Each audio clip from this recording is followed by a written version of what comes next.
खिप्रो में गुज़िरियल ॾींहुं वार्ड नंव टाउन कमेटी वारे पोलिंग ते थियल झड़े जो केस दाख़िल सरकारी फ़रियाद ते GDA जे उम्मीदवारनि समेत 32 ॼणनि ते दाख़िल दहशतगर्दी जा कलम लॻाया विया।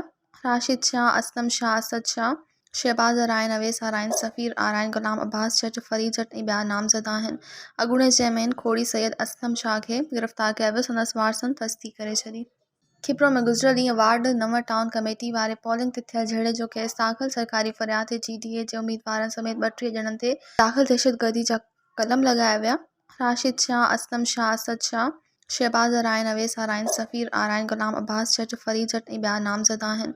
अॻूणे चेयरमैन खोड़ी सैयद असलम शाह खे गिरफ़्तार कयो वियो। संदसि वारसनि तस्दीक़ करे छॾी। मज़ीद ख़बरनि ऐं तफ़सीलात लाइ विज़िट कयो असांजी वेबसाइट www.awamiNewsHD.com ऐं ॾिसंदा रहो अवामी न्यूज़ HD।